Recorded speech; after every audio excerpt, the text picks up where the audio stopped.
Manifesto में कि जो लोग पार्टियां छोड़कर जाते हैं, चुने हुए लोग, उनके लिए आप अमेंडमेंट करेंगे, 10th शेड्यूल में डालेंगे कि ताकि उनकी मेंबरशिप अपने आप बर्खास्त हो जाए।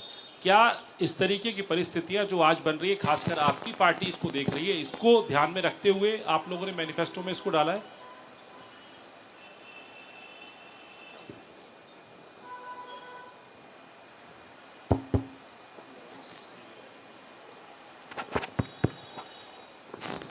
You are asking about the anti-defection law, which is now in the 10th schedule. Over the years, political parties, especially defectors, have exposed the limitations of the 10th schedule. So the 10th schedule has to be amended. Check. What is he saying? The 10th schedule is to be amended. Our position is that moment a defection takes place, he should be instantly disqualified.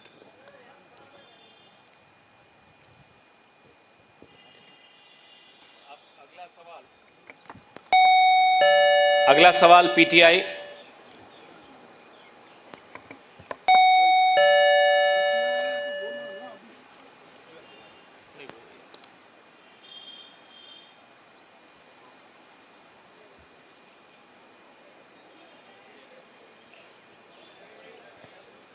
Check.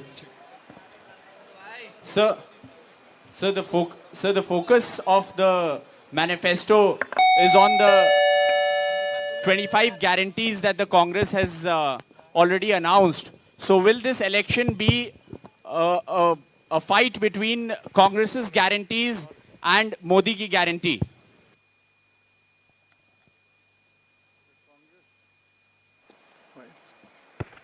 The Congress guarantees are concrete guarantees. We have spelt out in English and Hindi and in due course in different languages what each guarantee means, what each guarantee will deliver to the people. Mr. Modi's guarantees are only in order to ensure that he is guaranteed a third term job. Where is the guarantee? What happened to the guarantee of 2 crore jobs? What happened to the guarantee of 15 lakhs in the account of every Indian? What happened to the guarantee of doubling farmers' income? What happened to the guarantee of raising India's GDP to 5 trillion? I can offhand narrate at least 50 such promises of Mr. Modi. Mr. Modi's promises are empty promises. Our 25 guarantees are concrete guarantees.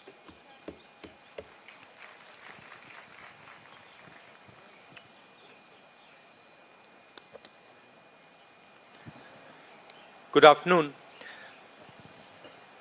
I agree with what Mr. Chidambaram ji said. But this election is about those who are trying to destroy the Constitution and destroy democracy in this country versus those who are trying to protect the Constitution and protect democracy in this country.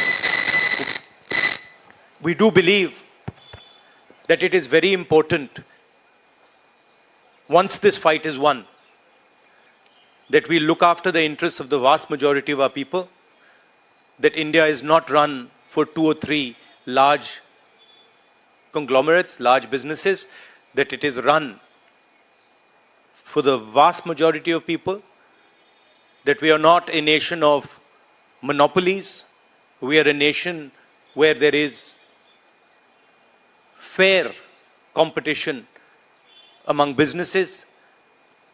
So I think it's important to understand that this election is a fundamentally different election.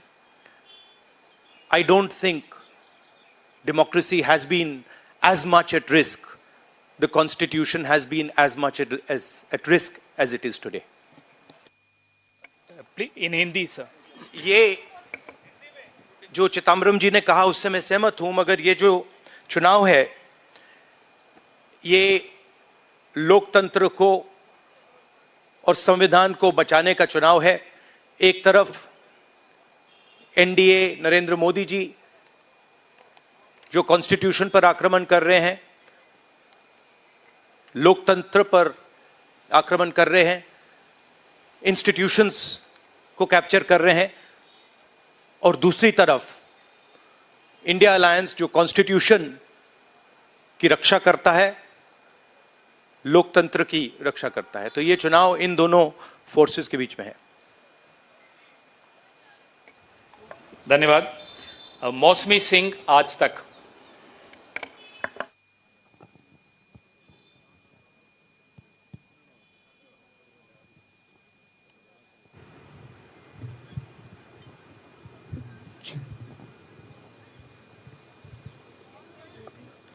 Rahul ji,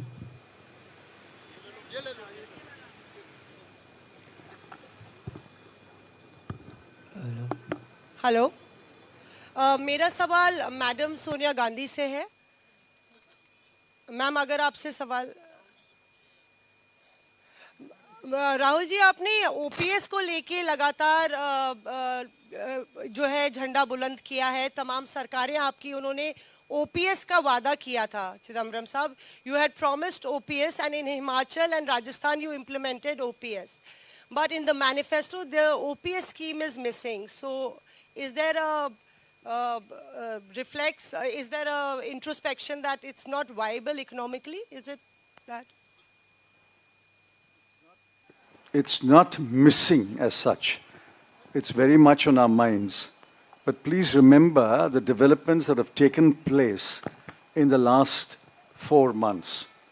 The government has appointed a committee headed by the Finance Secretary to review the NPS and the demand for OPS and to find a way in which the objectives of OPS can be financed by a funded pension scheme. Which means the government has come around to the point of view that while the OPS delivered benefits to the pensioners, the NPS made it sustainable. Now a committee has been appointed under the Finance Secretary, and unless we receive the report of that committee and review it, it would be premature to take a stand on the OPS-NPS controversy. It's very much on our minds, and we will come out with our position once the committee's report is received. Arun Kumar Singh. मेरा सवाल राहुल जी आपसे है। Rahul ji, hello. Rahul ji, सीधे सीधे इधर, front.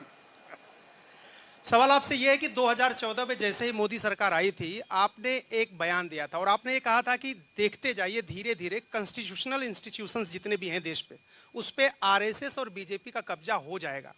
अब आप ये कह रहे हैं कि हो चुका है और आप कह रहे हैं कि हम कानून भी लाएंगे। क्या आपको ऐसा नहीं लगता राहुल जी कि ये जब आप करेंगे तब बीजेपी आपके ऊपर ये आरोप लगाएगी कि चूंकि केसेस जो है या पूछताछ विपक्ष के नेताओं से ज्यादा हुई, इसलिए प्रतिक्रिया में लाया गया रिएक्शनरी लॉज अमेंडमेंट होंगे ये?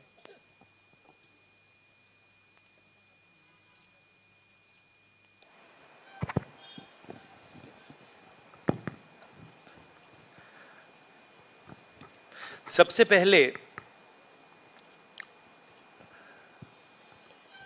ये समझना होगा कि हिंदुस्तान के राजनीतिक स्ट्रक्चर में हो क्या रहा है।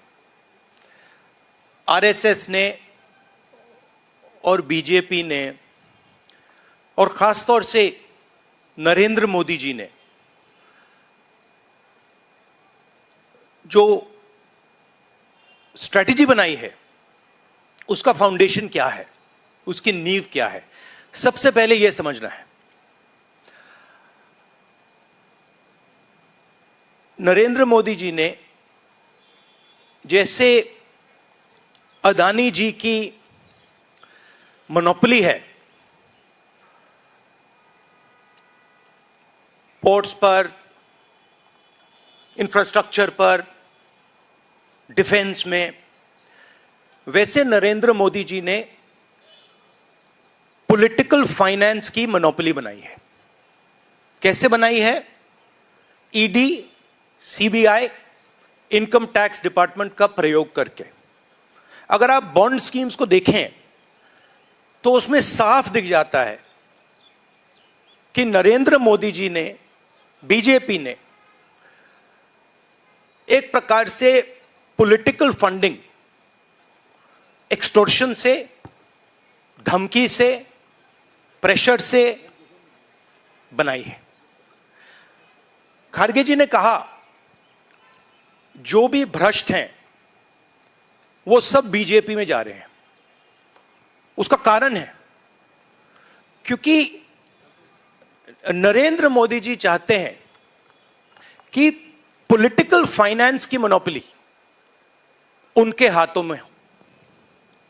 अब हमारे बैंक अकाउंट बंद कर दिए, हमारे पास ओरिजिनल रास्ता जो था वही हमारा रास्ता है। हम जनता के साथ जाकर मिलकर उनके लिए लड़ते हैं। ये जो मैनिफेस्टो बना है, ये मैनिफेस्टो कांग्रेस पार्टी ने नहीं बनाया है।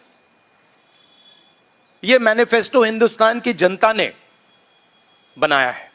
हमने सिर्फ इसको लिखा है, ठीक है, और हमने सिर्फ इसको लिखा है। जो किसानों ने हमें बताया, खारगे जी को बताया, मुझे बताया, बाकी नेताओं को बताया, वो हमने लिखा है। चाहे वो रोजगार की बात हो, चाहे वो कॉन्ट्रैक्ट लेबर की बात हो, हजारों लोगों से बात करके हमने ये हिंदुस्तान की आवाज है, ये लिखी है।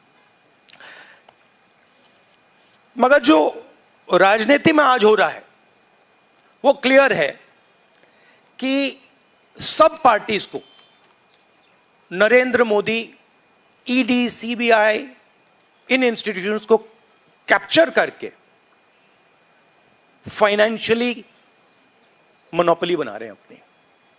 और चुनाव के बाद रियलिटी है कि ये जो फाइनेंशियल मोनोपोली बड़ी इंटरेस्टिंग चीज है, क्योंकि सारा इंफॉर्मेशन, सारा का सारा इंफॉर्मेशन, किससे एक्सटॉर्शन किया है, किसको कॉन्ट्रैक्ट दिया है, कॉन्ट्रैक्ट देने के बाद उसने कितना पैसा दिया है, वो पूरी ब्लूप्रिंट, पूरी की पूरी ब्लूप्रिंट इलेक्टोरल बॉन्ड्स में लिखी हुई है। तो नरेंद्र मोदी जी ने आज नहीं तो कल ऑपोजिशन को पूरी chargesheet, proof sheet electoral bonds के थ्रू पकड़ा दी है। तो इसीलिए थोड़ा टेरर हो रहा है उनको, इसीलिए नंबर निकला है 400 पार। इसलिए ये महाराष्ट्र में हमारे नेता ले जा रहे हैं, हरियाणा में सब जगह हमारे नेता ले जा रहे हैं, क्योंकि इनको लग रहा है कि भैया अगर 400 पार नहीं 180 हो गई, 160 हो गई, 140 हो गई तो नैया पार हो जाएगी। Thank you. आशीष सिंह।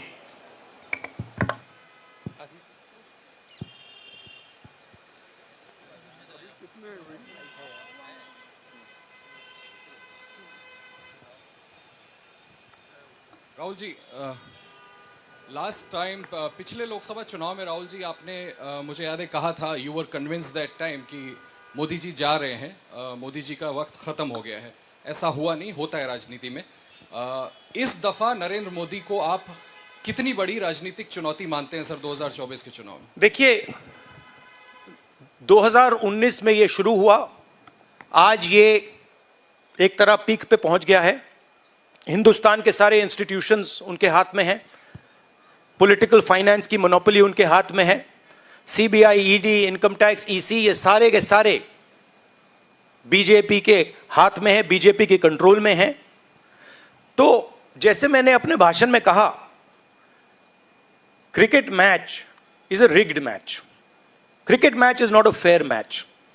उसमें चाहे सोशल मीडिया की बात करें, आप हमारे नेताओं के, ऑपोजिशन नेताओं के सोशल मीडिया देख लीजिए, मेरा यूट्यूब देख लीजिए, मेरा फेस टाइम देख लीजिए, फेसबुक देख लीजिए, इंस्टाग्राम देख लीजिए, तो ये सारा का सारा स्ट्रक्चर कंट्रोल्ड है, रिग्ड है। इसलिए बहुत जरूरी है कि जनता इस बात को समझे कि ये नॉर्मल चुनाव नहीं है, ये लोकतंत्र को बचाने का, संविधान को बचाने का चुनाव है और इसको लड़ना और जीतना बहुत जरूरी है। ये चुनाव 2-3%, 5% और बाकी हिंदुस्तान के बीच में चुनाव है, और जो बाकी हिंदुस्तान चाहता है वो इस मैनिफेस्टो में है, और जो 2% चाहता है, जो अदानी जी चाहते हैं, वो आप उनका मैनिफेस्टो देख लीजिए, आपको पता लग जाएगा, उसमें उनकी रिक्वेस्ट लिस्ट पूरी की पूरी आपको मिल जाएगी। Thank you. Vanakkam. South India's mic is not on, brother. But you have a very strong voice, you can speak without the mic. Sir, Vanakkam. Vanakkam. Venkatraman from Dinamala from Tamil Nadu. Advance congratulations to the Congress party, because due to this serious campaign by the DMK party and Congress leaders, you are going to get 10 out of 10 seats from Tamil Nadu in the forthcoming parliament election. Do you think the same trend will you expect from the across the country? Well, you know, I'm not a soothsayer. Unlike many political commentators, I can't predict the future. But what I'm confident of is that this is a much closer election than is being propagated by the media. It is a close election, and we are going to fight an excellent election, and we are going to win the election. Thank you. Please do remember one thing. Please do remember that there was a similar feeling being generated by the press when Mr. Vajpayee was Prime Minister. There was the India Shining campaign. So we have a similar idea being propagated. India Shining with 2-3 new dimensions. International dimension, all sorts of new dimensions. Full support by the monopolists in the country. But do remember what happened to the India Shining campaign, and do remember who won that campaign. Thank you.